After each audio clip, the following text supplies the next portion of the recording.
I thought I was just walking home. But that was the night someone else's world collided with mine and refused to let me go. The rain had already soaked through my jacket by the time I stepped off the curb, the streetlights turning everything into blurred gold and shadow, my shoes splashing through shallow puddles as I checked the time on my phone.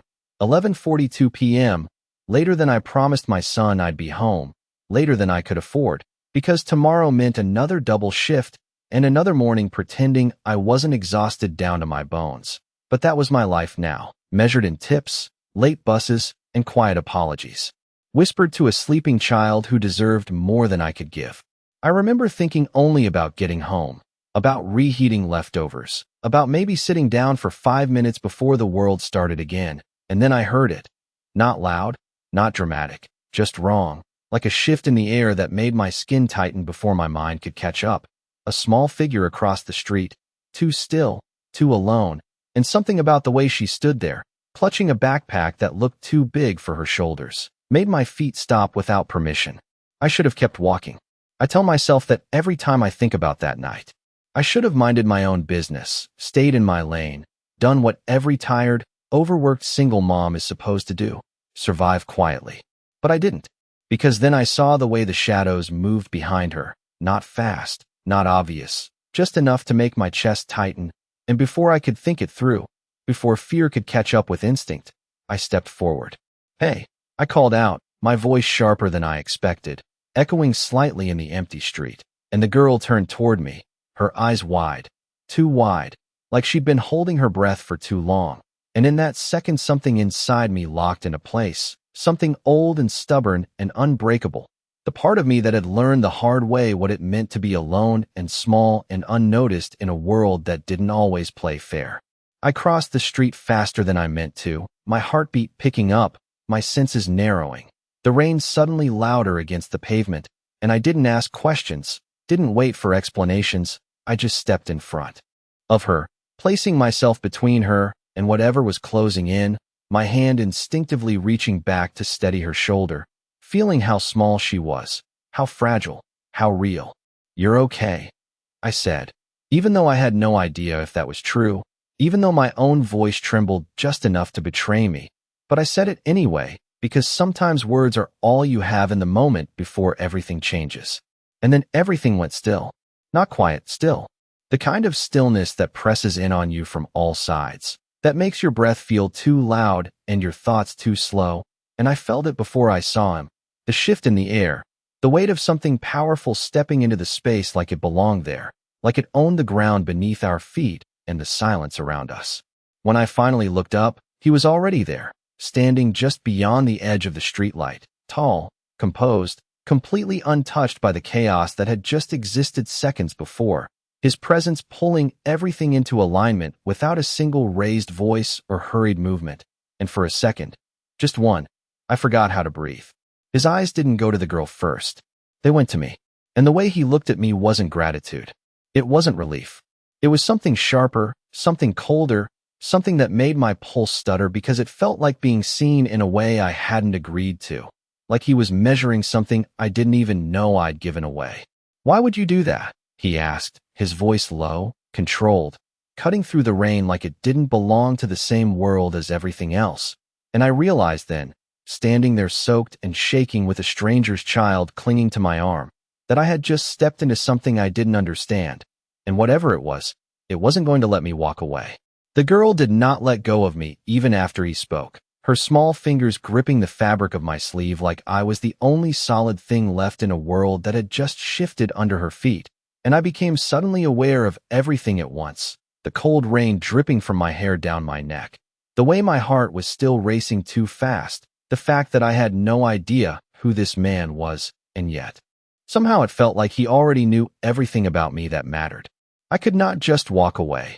I answered, my voice quieter now, but steady enough, because I refused to let him hear how uncertain I suddenly felt, how the weight of his attention pressed against me in a way I had never experienced before. His gaze did not soften, did not flicker with approval or disapproval. It simply stayed on me, sharp and deliberate, as if he was cataloging every detail, the worn edges of my coat, the tired lines under my eyes, the way I stood between him and the child without thinking twice. The girl shifted slightly behind me, and that was when his focus finally moved, just for a second, just long enough to confirm what I had already sensed, that she mattered more than anything else in this moment. And yet somehow I had placed myself in the center of it anyway.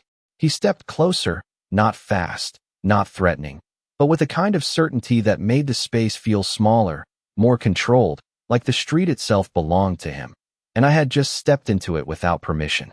"Sophia," he said, his voice lower now, directed past me, and the girl hesitated before peeking out from behind my arm, her expression shifting from fear to something softer, something that looked like recognition mixed with relief. That was when it clicked, not fully, not logically, but enough to make my stomach tighten, because people did not react to ordinary men like that, and the quiet presence that had settled over everything suddenly made sense in a way I did not like. I glanced back at her, then at him, and the distance between who I thought he was and who he actually might be stretched wider with every second. "She should not be out here alone," I said, because it was the only normal thing left to hold on to, the only way to keep this from becoming something else entirely. His eyes returned to me, and this time there was something different beneath the surface, not warmth, not quite, but a shift, like I had said something that mattered more than it should have.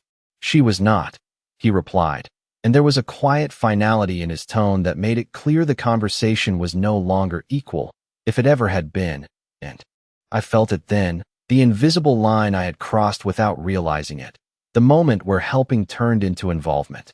A car pulled up along the curb, dark and silent, the kind of vehicle that looked expensive without trying to prove it, and two men stepped out, their movements precise, controlled, not hurried but not casual either, their attention scanning the street before settling briefly on me, not with curiosity, but with assessment. I felt my shoulders tense, my instincts catching up too late, because this was no longer just a strange encounter on a rainy night. This was something structured, something organized, something I did not belong in.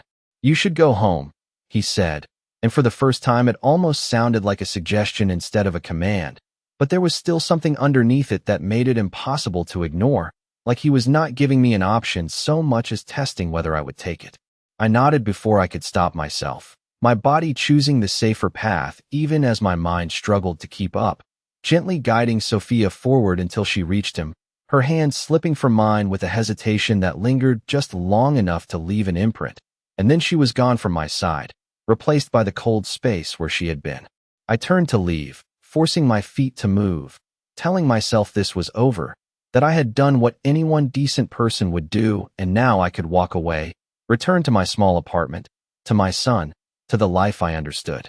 But just as I reached the edge of the sidewalk, his voice followed me, calm, steady, impossible to ignore. "Emily Carter." I froze. Slowly, I turned back, my pulse climbing again for an entirely different reason this time, because I had never told him my name, not once, not even by accident, and yet he said it like it belonged to him, like it had always been his to know. "Get home safely," he added, and it sounded simple, almost polite, but the weight behind it settled deep in my chest, heavy and unshakable, because in that moment I understood something I could not explain yet, something that made the rain feel colder and the night feel longer. I had not just stepped into his world. He had already stepped into mine. I told myself it was over the moment I closed my apartment door, the familiar click of the lock echoing louder than usual in the quiet hallway, like it was sealing me back into the life I understood, the one with chipped paint on the walls, a couch that had seen better days, and a small pair of sneakers by the door that mattered more to me than anything else in the world. And for a few minutes, it almost worked, because routine has a way of dulling fear if you let it. My son was already asleep on the couch, curled up under a blanket that had slipped halfway to the floor, his small chest rising and falling in a steady rhythm that grounded me instantly, pulling me out of whatever strange, heavy tension had followed me home. I knelt beside him, brushing damp hair back from his forehead, whispering a soft apology he would never hear, and for a second, everything felt normal again, like the night outside had not shifted something permanent inside me. I moved through the apartment quietly, changing out of my soaked clothes, drying my hair with a towel that had lost most of its softness years ago, reheating leftovers that I barely tasted, each action mechanical, Familiar, safe. But the feeling did not leave. It lingered, subtle but persistent, like a presence just outside the edge of awareness, and I caught myself glancing at the window more than once, watching the reflection of the streetlight ripple across the glass, listening for something I could not name. It was not fear exactly. It was certainty, the kind that settles in without permission and refuses to be ignored. I barely slept that night, my mind replaying the moment over and over, the way he had said my name, the way the world seemed to shift around him without effort, the way I had stepped in without thinking and somehow changed something I did not understand. Morning came too quickly, as it always did, and I forced myself into motion, packing my son's lunch, getting him dressed, walking him to school with a smile that felt almost real, because he deserved that much, because whatever had happened the night before did not get to follow him into his day. By the time I reached the diner for my shift, I had almost convinced myself it had been nothing more than a strange encounter, a coincidence wrapped in bad timing and worse weather, the kind of story you tell yourself to make sense of things that do not quite fit. But then I noticed the difference. It was small at first, easy to miss if you were not paying attention. The way the broken light above the entrance had been fixed overnight, even though the owner had been complaining about it for weeks. The way the usual crowd seemed quieter, more orderly, like something invisible had adjusted the atmosphere without asking anyone's permission. I tied my apron, grabbed a coffee pot, and stepped onto the floor, telling myself not to read into it, not to connect things that had no reason to be connected, because that way led to questions I did not want to ask. Around noon, it became harder to ignore. A man sat at the counter, not eating, not drinking, just there, his posture relaxed but his eyes too aware, tracking movement in a way that felt deliberate rather than curious.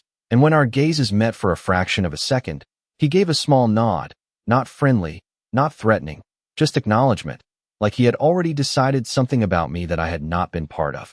I looked away quickly, my pulse picking up in a way that had nothing to do with the lunch rush, my hands moving faster than my thoughts as I refilled cups and cleared plates, trying to sink back into the noise and movement of the diner, into the life that had always been mine. But the feeling followed me, growing stronger with every passing minute, until it was no longer something I could ignore, because I understood it then with a clarity that settled heavy in my chest. I had not walked away from that night. I had brought it with me, and whether I liked it or not, someone else had made sure it stayed. By the time my shift ended, I could not pretend anymore that nothing had changed, because the feeling was no longer subtle, it was structured, intentional, like invisible lines had been drawn around me without my consent, and every step I took seemed to stay within them no matter how hard I tried to ignore it. The man at the counter was gone, but not really gone, because when I stepped outside, into the late afternoon light, I noticed another one across the street, leaning casually against a parked car, his attention not obvious but not hidden either, and when our eyes almost met, he looked away just a second too late, like he had already decided I would notice eventually. I tightened my grip on my bag and started walking, my pace steady, refusing to let fear dictate my movements. But my senses were sharper now, picking up details I would have missed before, the slow roll of a dark SUV down the block, the way it matched my speed without ever getting too close, the reflection of it in the glass windows I passed, always there, always just behind. I told myself it could be coincidence, that cities were full of cars and strangers and overlapping paths, but deep down I knew better, because coincidence does not feel this precise. When I reached my son's school, I forced a smile again, pushing everything down as I crouched to hug him, his small arms wrapping around my neck without hesitation, his voice bright as he told me about his day like nothing in the world could possibly be wrong. And for a moment, I let myself believe that too, because his world was still simple, still safe, and I would do anything to keep it that way. But as we walked home, I noticed it again, the same SUV at the end of the block, the same quiet presence just outside the edges of our life. And something inside me shifted from confusion to anger, because this was no longer about me. This was about him, about the one person who had never asked to be part of anything beyond our small, fragile routine. That night, after I tucked him into bed and sat alone at the kitchen table with a cup of coffee that had long since gone cold, I stopped pretending. I replayed every moment from the night before, every word, every look, every detail I had tried to dismiss, and one thing became painfully clear. This was not random. This was not temporary. And this was definitely not optional. I stood up before I could talk myself out of it, grabbed my jacket, and stepped outside into the quiet street, my heart steady now in a way it had not been before, because fear had been replaced by something sharper, something more controlled. If someone had decided to step into my life without asking, then I was done standing still and waiting for it to happen. I walked down the block, my eyes scanning until I found what I already knew would be there. The dark SUV parked under a streetlight, engine off, windows tinted, but not empty, never empty, and this time I did not hesitate. I walked straight up to it, my reflection staring back at me in the glass for a split second before the window rolled down smoothly, revealing the same man from earlier, his expression calm, unsurprised, like he had been waiting for this moment longer than I had. "You have been following me all day," I said, my voice low but firm, not asking, not guessing, just stating what we both already knew. He studied me for a second, then gave a small nod, not defensive, not apologetic, just confirming it like it was the most normal thing in the world. "We are making sure you are safe," he replied, and something about the way he said we made my chest tighten, because it meant this was bigger than one man, bigger than one decision, bigger than anything I could easily push away. "I did not ask for that," I said, my hands curling slightly at my sides, the frustration finally breaking through the control I had been holding on to all day. His expression did not change, but there was a flicker of something in his eyes, something that looked almost like understanding or maybe recognition. "You did not have to," he answered quietly. And in that moment, standing under a dim streetlight with a stranger calmly explaining the rules of a world I had never chosen, I realized something that settled deep and heavy inside me. This was not protection the way I understood it. This was a decision that had already been made, and I was the only one who had not been part of it. "Then tell him to stop," I said, and this time my voice did not shake, because something inside me had settled into place, something that refused to be managed or quietly folded into someone else's decisions, especially when those decisions had started to reach into my son's life without warning. The man in the driver's seat watched me carefully, like he was measuring not just my words but the way I stood, the way I held eye contact, the way I did not step back even when everything about the situation suggested I should. "That is not something I can do," he replied after a moment, his tone still calm, still controlled, and that answer told me more than anything else could have, because it meant there was only one person who could make that decision. I exhaled slowly, my breath visible in the cool night air, and for a second I considered walking away, pretending I had not heard it, pretending I could still choose distance over involvement. But I knew better now, because distance had already been taken from me. "Then I will talk to him myself," I said, and the words landed heavier than I expected, like they carried more weight than just a simple request. The man's expression shifted slightly, not surprised, but not indifferent either, and for the first time there was a pause, like he was deciding whether to allow something that had not been planned. "If he wishes to speak with you, he will," he answered, and there it was again, that quiet control wrapped in polite phrasing, the kind that made it clear nothing moved without intention in his world. I let out a short breath that almost turned into a laugh, because of course it worked that way. Of course even a conversation had to be permitted, scheduled, decided.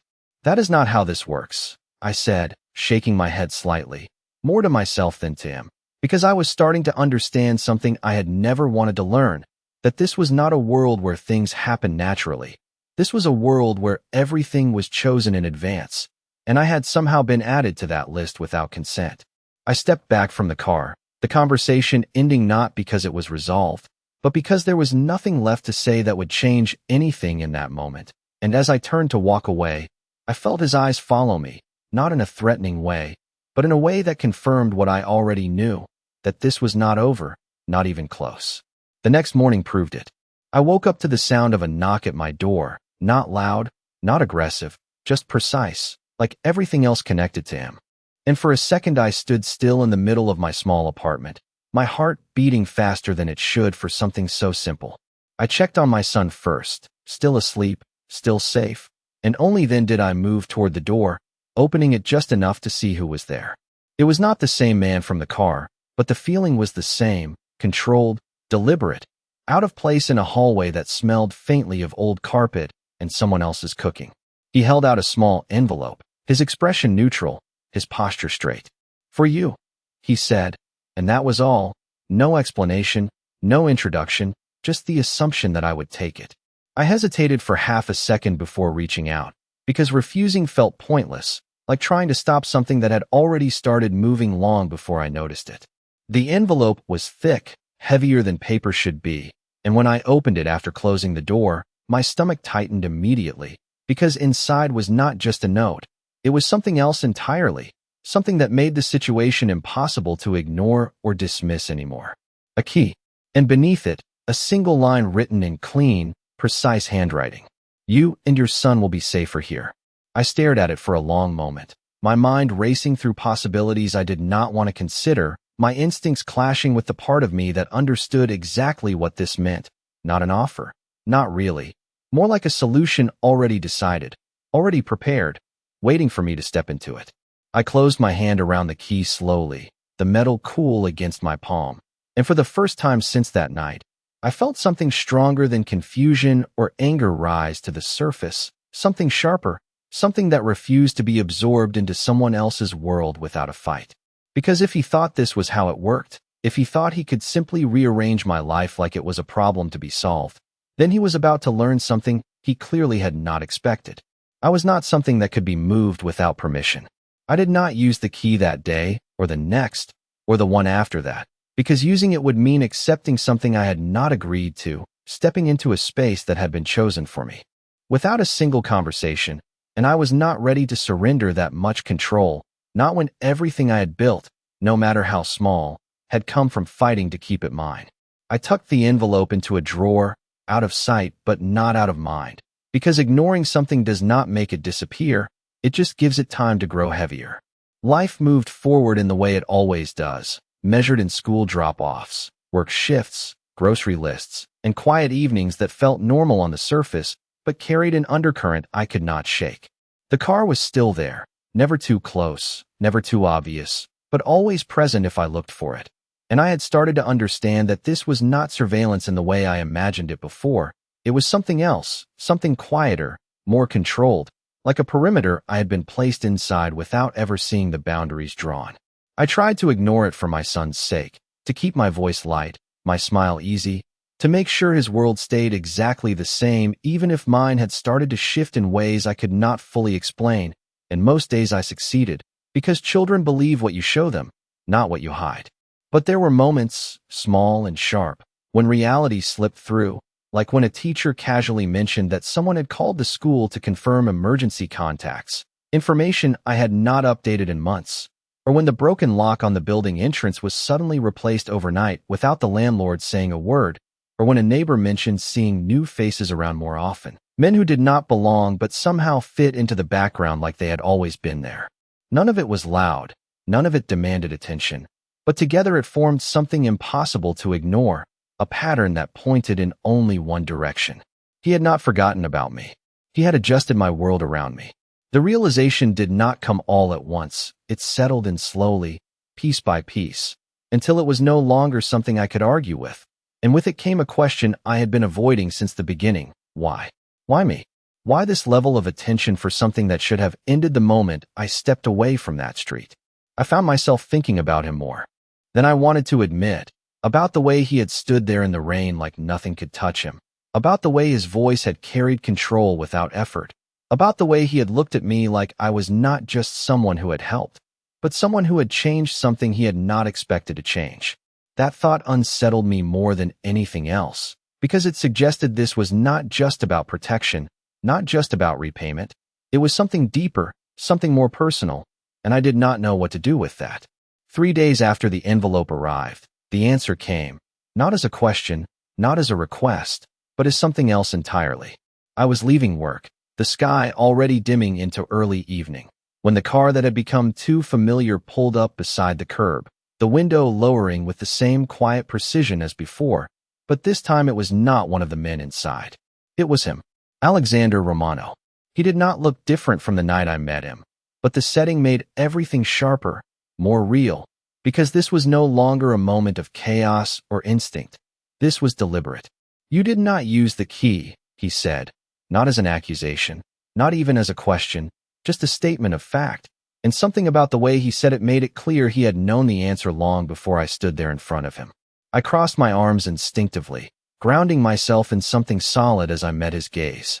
Because I did not ask for it, I replied, keeping my voice steady, even though my heart had started to beat faster again, not out of fear, but out of the awareness that this conversation mattered in a way I could not undo. He studied me for a moment, and for the first time, I saw it. Not control, not calculation, but something quieter beneath it, something that looked almost like respect, or maybe recognition. You should have, he said, and there was no arrogance in it, no dismissal, just a calm certainty that unsettled me more than if he had tried to force the point.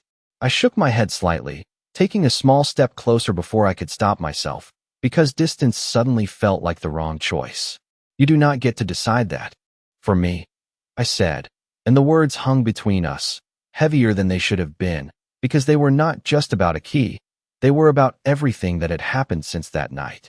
For a second, the world seemed to narrow again, the noise of the street fading just enough to leave only the space between us.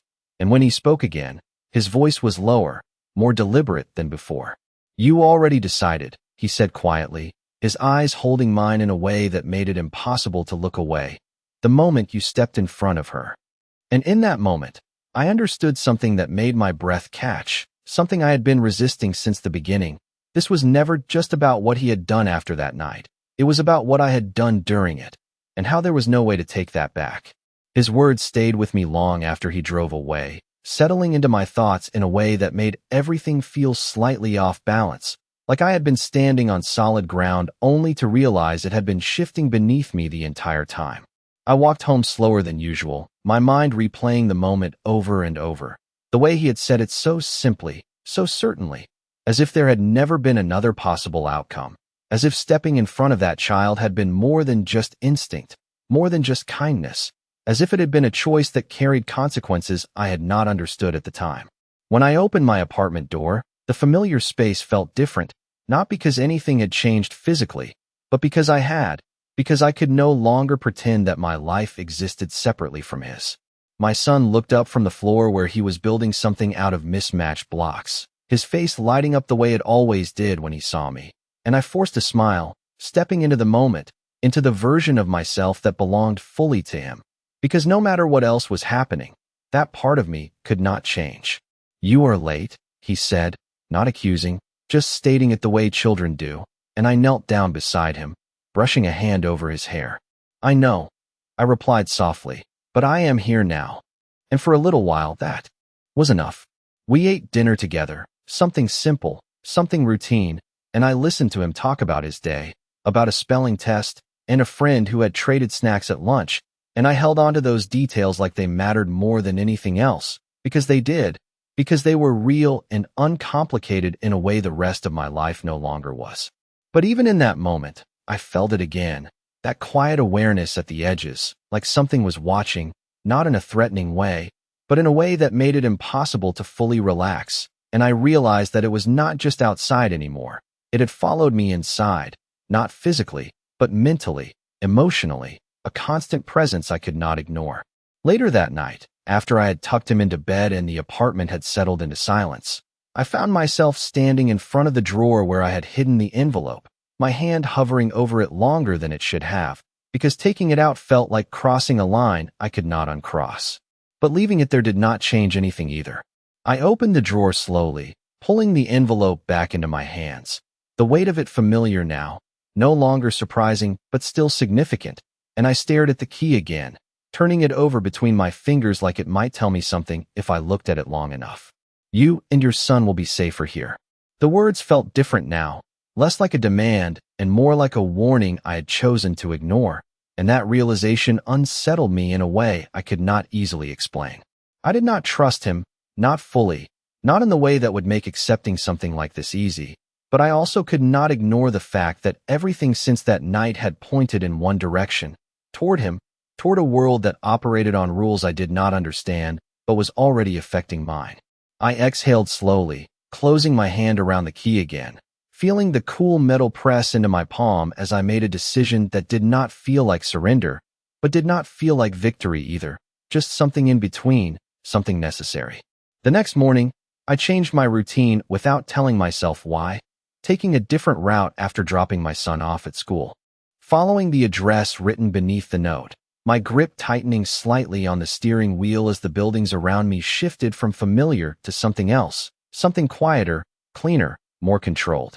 When I finally pulled up in front of the building, I sat there for a long moment, the engine idling, my reflection staring back at me in the rearview mirror, searching for something that would tell me I was making the right choice.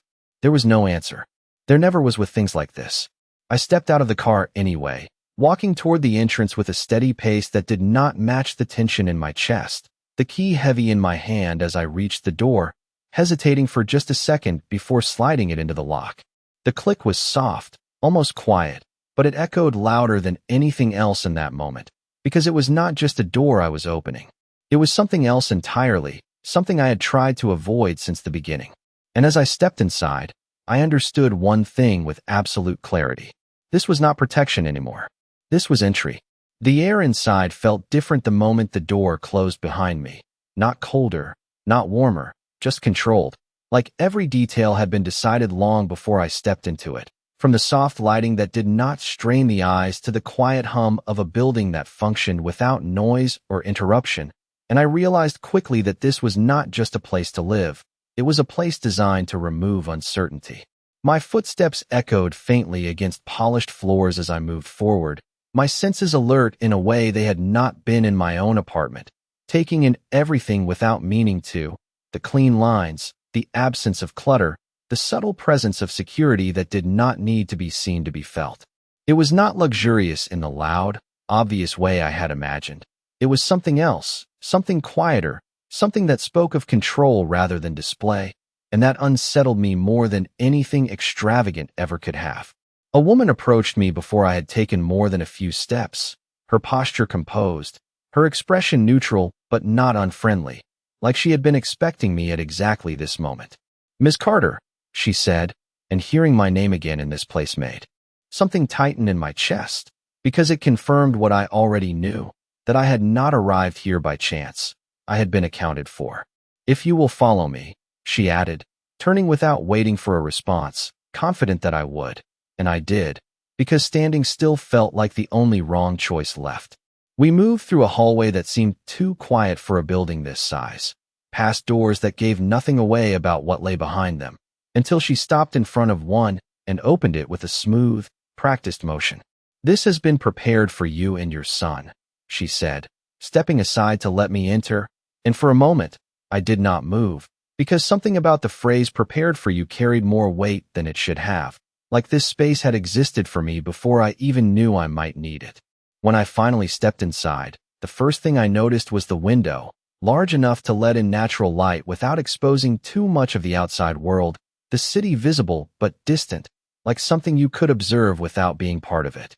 The furniture was simple but intentional, nothing excessive, nothing missing, everything placed with a purpose I could not fully define but could definitely feel, and for a second, I just stood there, taking it in, trying to decide whether this felt like safety or control.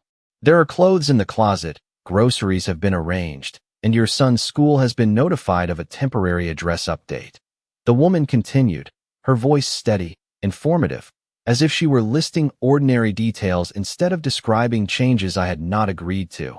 And that was when I turned to face her fully, the weight of it finally settling into something I could not ignore. "I did not approve any of this," I said, my voice calm but firm, because raising it would not change anything. Not here, not in a place where everything seemed to operate without visible friction. She met my gaze without hesitation, and for the first time, there was a slight shift in her expression, not discomfort, not apology, just acknowledgement. "No, you did not," she replied, and the honesty of it caught me off guard for a second, because I had expected something else, some attempt to soften it or explain it away. "Then why? Is it already done?" I asked, even though I already knew the answer, even though every part of this place had been telling me since the moment I walked in.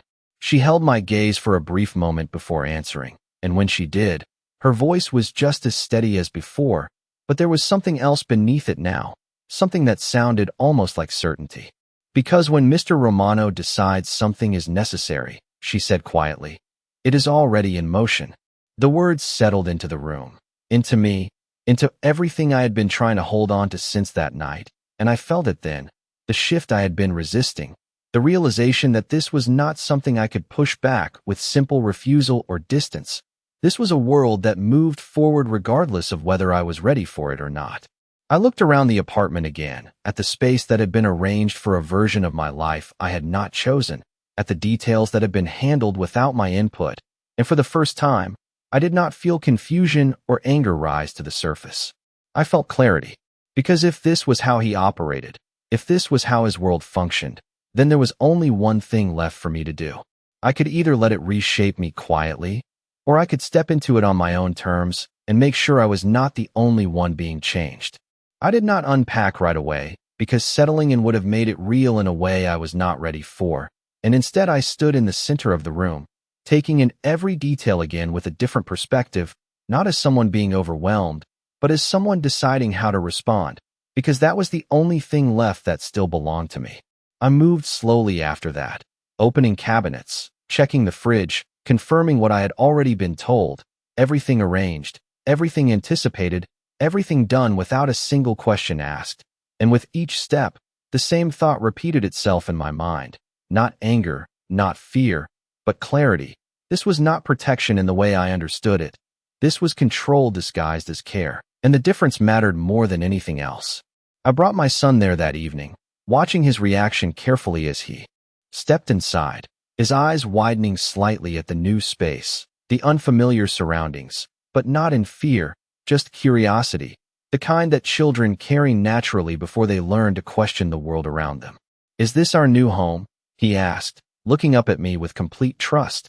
And that question hit harder than anything else had, because it reminded me exactly what was at stake, not just my independence, not just my choices, but his sense of safety, his understanding of what home meant. I crouched down in front of him, brushing a hand gently over his shoulder, grounding both of us in that moment. It is a place we are staying for now, I said carefully, choosing my words with more precision than I ever had before, because I was no longer just reacting, I was shaping something, even if I did not yet know what it would become. He nodded, accepting the answer without hesitation, already moving past it as he explored the room, and I stood there watching him, realizing that no matter how complicated things became, I would always come back to this, to making sure he felt secure, even if I did not. Later that night, after he had fallen asleep in a bed that was too new to feel familiar, but comfortable enough to ease the transition, I stepped out onto the balcony, the city stretching out below me in quiet lines of light, distant but constant, and for the first time since all of this began, I allowed myself to think without interruption. I thought about the night in the rain, about the moment I stepped forward without knowing what it would cost, about the way everything had unfolded since then, each decision leading to another, each step pulling me deeper into something I had not chosen but could no longer avoid. And then I thought about him. Not just the power, not just the control, but the intention behind it, the fact that everything he had done had been deliberate, calculated, but not careless, not random, and that made it more complicated than I wanted it to be, because it meant there was a reason, even if I did not agree with the way it was being carried out. The sound of the door sliding open behind me pulled me out of my thoughts, and I did not need to turn to know who it was, because I had already learned to recognize the shift in the air when he entered a space. "You moved in," Alexander said, his voice calm, almost neutral, but carrying that same quiet certainty as before, and I turned slowly to face him, not surprised, not startled, just aware that this moment had been coming since the second I used the key.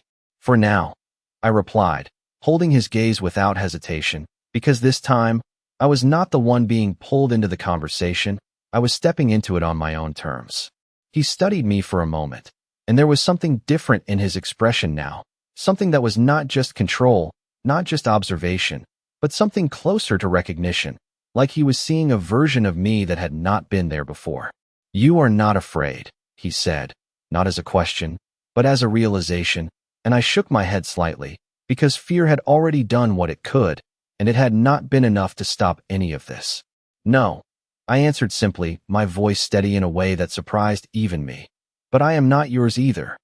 The words hung between us, sharp and clear, and for a second, the silence that followed felt heavier than anything else that had been said so far, because this was not about misunderstanding anymore. This was about definition, about boundaries, about who I was in a world that had tried to decide that for me. He stepped closer then, not enough to invade my space, but enough to make the distance intentional, his presence steady, controlled, but not overwhelming in the way it had been before, and when he spoke again, his voice was lower, more deliberate than I had ever heard it. "You were never mine," he said quietly, and there was something in those words that shifted everything, something that stripped away the assumption I had been fighting against since the beginning. "But the moment you protected her, you became someone I will never ignore." I held his gaze, the weight of that statement settling in slowly, not as ownership, not as control, but as something else entirely, something I had not expected but could not deny. And in that moment, standing between the life I had built and the world he represented, I understood the truth I had been circling since the beginning. He did not take me. I stepped into his world. And now, I would decide what that meant.